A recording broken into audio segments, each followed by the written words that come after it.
Burst fracture क्या होता है? अगर आपको या परिवार में किसी सदस्य को कमर में चोट लगी है और आपका एमआरआई दिखा रहा है कि आपको बर्स्ट फ्रैक्चर है, तो उसका क्या मतलब है?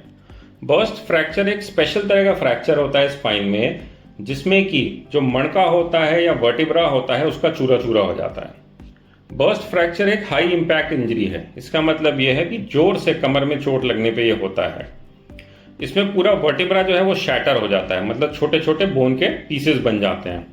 ज़्यादातर केसेस में ये भी देखा गया है कि कोई ना कोई टुकड़ा स्पाइनल कॉर्ड को दबाने लगता है। स्पाइनल कॉर्ड मतलब वो पार्ट जहाँ से कि शरीर की नसें जाती हैं।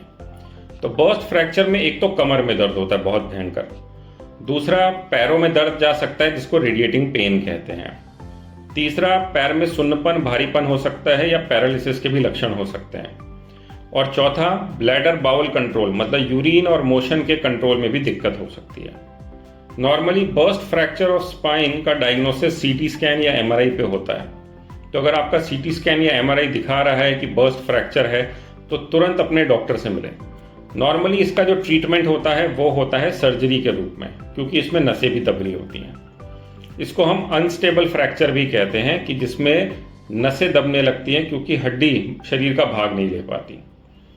अब इसमें क्योंकि नसें दब रही होती हैं, स्पाइन में इंस्टेबिलिटी होती है, कभी कभी स्पाइन में झुकाव भी आ जाता है, तो इसमें जो सर्जरी होती है उसे कहते हैं स्पाइनल डीकम्प्रेशन और फिक्सेशन सर्जरी। इसमें हम स्क्रू और रॉड की मदद से स्पाइन को स्टेबलाइज करते हैं और डीकम्प्रेशन करते हैं। डीकम्प्रेशन मतलब जो बर्स्ट फ्रैक्चर की वजह से नसें दब रही होती हैं उन नसों के ऊपर से दबाव हटाते हैं, जो टुकड़े दबा रहे होते हैं नस को उसको हटाते हैं। इस प्रोसेस को हम कहते हैं डीकम्प्रेशन। इसको हम नॉर्मल तरीके से भी कर सकते हैं और मिनिमली इन्वेजिव तरीके से भी। मिनिमली इन्वेजिव का मतलब है छोटे चीरे वाली तकनीक से। तो नॉर्मली ये सर्जरी सक्सेसफुल है। इसके बाद हम पेशेंट को बिठाना चलाना ये सब शुरू कर सकते हैं और हॉस्पिटल में 3 दिन के लिए करीब मरीज को रखते हैं। रेयरली कभी ऐसा भी होता है कि एक स्टेबल फ्रैक्चर हो और नस ना दबरी हो, पैरालिसिस ना हो। उस सिचुएशन में हम पेशेंट को बेड रेस्ट पे रखते हैं कुछ महीनों के लिए। उससे भी हड्डी धीरे धीरे अपनी जगह पे जमने लगती है और फिर हम पेशेंट को चला सकते हैं। बट नॉर्मली एक लंबा प्रोसेस होता है 3 से 6 महीने का।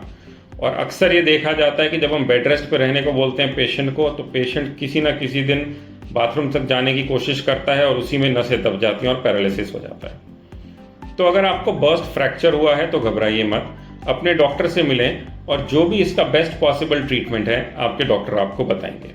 Thank you.